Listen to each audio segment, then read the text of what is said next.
Engineer Yunusa Ahmad Abubakar, representing Yamal Tudeba Federal Constituency of Gombe State. My motion today is not to observe or the need to observe the 2016 days of activism against gender-based violence and a nationwide adoption of the Violence Against Persons VAPP Prohibition Act of 2015.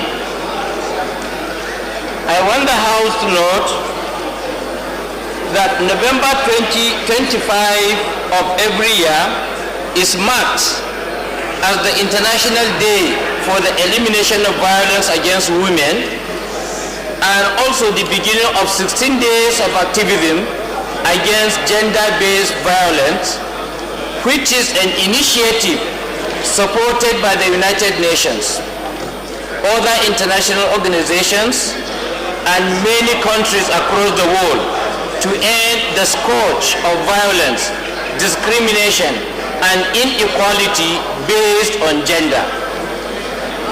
Also note that the international campaign originated in 1991 from the first Women's Global Leadership Institute, coordinated by the Center for Women's Global Leadership.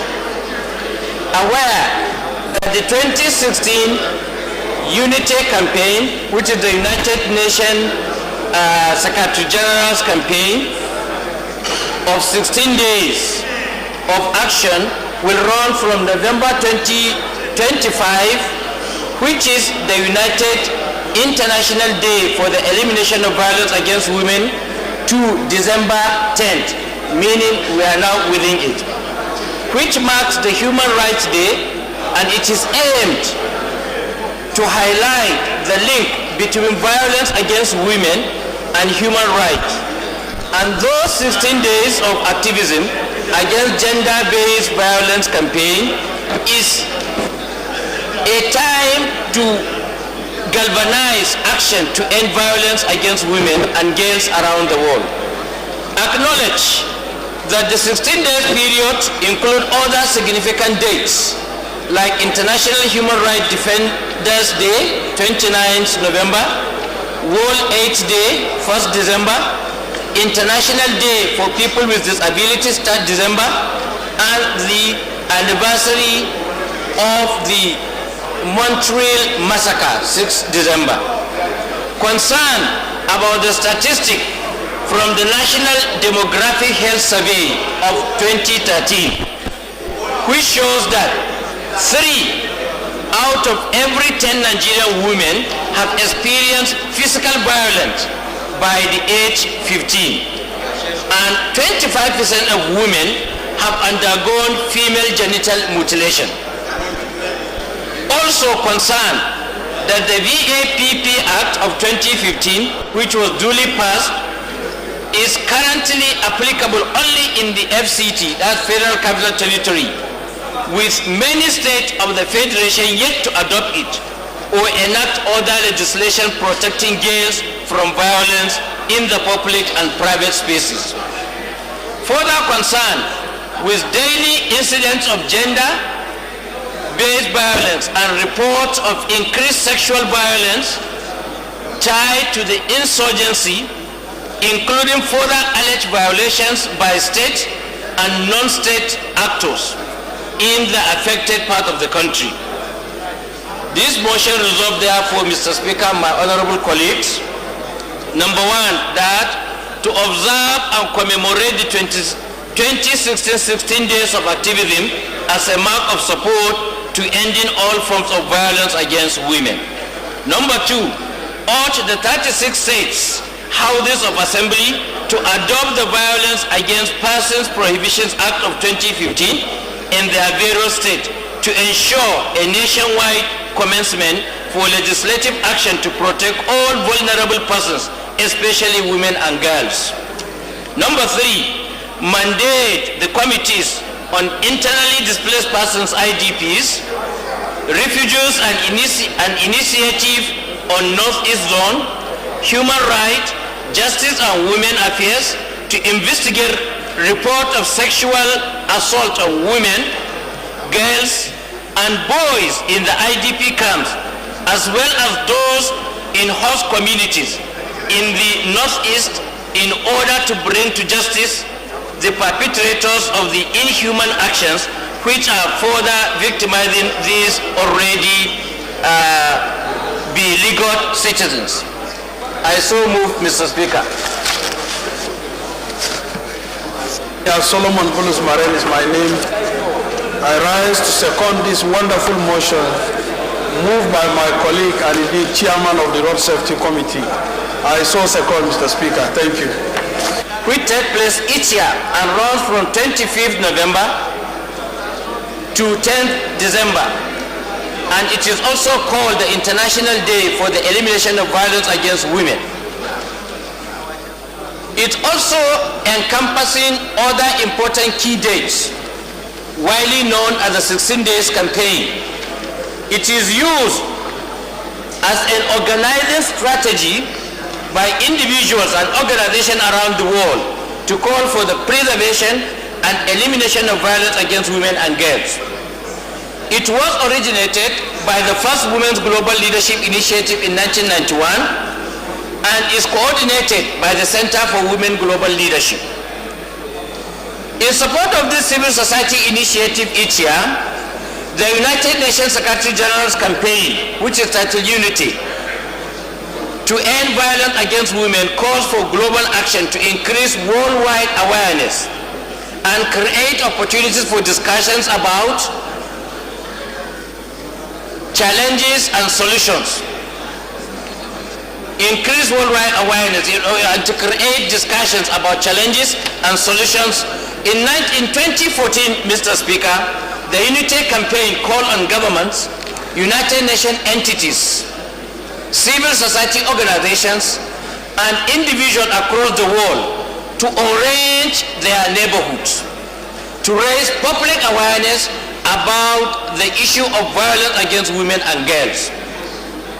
As one of the official colors of the Unity campaign, symbolizing a brighter future and a world free from violence against women and girls, the color orange was once again a uniting theme throughout all events.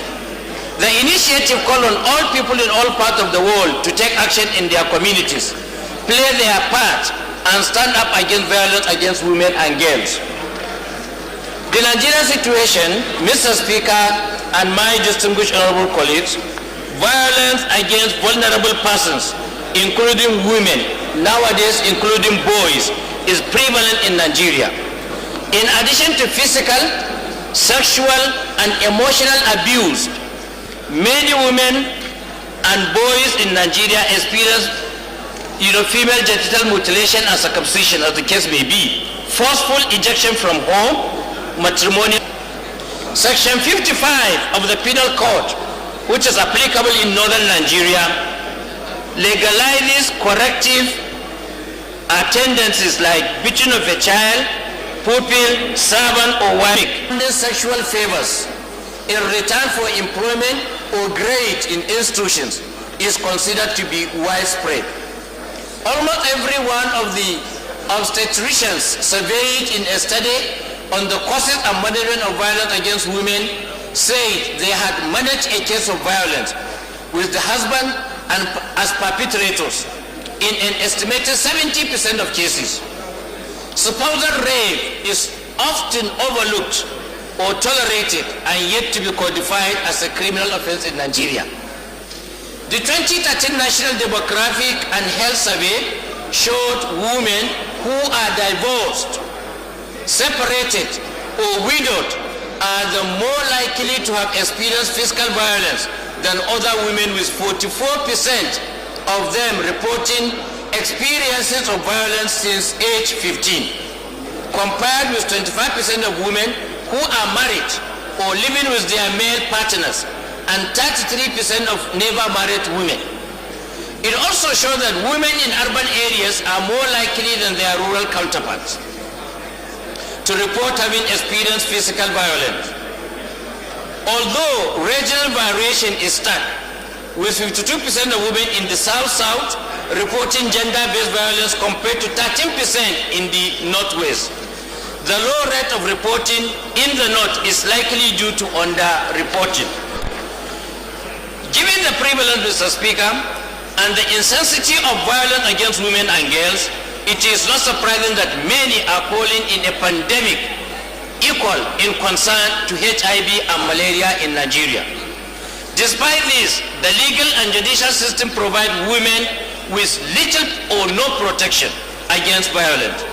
While rape is punishable by life imprisonment in Nigeria, the laborious processes of proving rape, the pain and shame of relieving the experience, coupled with societal pressure to keep silent, victim blaming and stigma, often dissuade women from reporting sexual violence. The police often dismiss cases of domestic violence as a family affair and are reluctant to intervene even if the woman has sustained serious injury. Customary law offers even less protection. This reality highlights the need for legal reforms and access to justice for women whose rights have been violated, Mr. Speaker. The National Assembly in 2015, if it could be recalled, passed the Violence Against Persons Prohibition Act of 2015 bill, which was signed into law on the 21st May of 2015 as the VAPP Act 2015. Now, what are we calling for?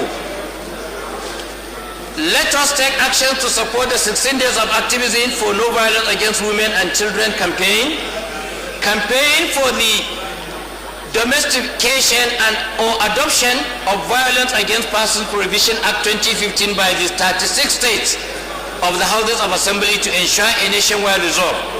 Support the campaign by wearing a white ribbon like I'm wearing here during the 16-day period. A white ribbon is a symbol of peace and symbolizes the commitment of the wearer to never commit or condone violence against women and children. Participate in the various 16 days of activism events and activities. Volunteer in support of NGOs and community groups who support abused women and children. Many organizations need assistance from the public. You can volunteer your time and make a contribution to the work of the institution. Help plant a garden or a shelter. Sponsor plastic tables and chairs for children at a clinic or join an organization as a counselor. Use your skills and knowledge to help the victims of abuse. Speak out against women and children abuse. Encourage silent female victims to talk about abuse and ensure that they get help and redress and justice. Report child abuse to the police. Encourage children to report bully behavior to school authorities. This I so submit, Mr. Speaker, and my honorable justice colleagues, and I hope you will do justice to enable this motion see the light of the day. Thank you.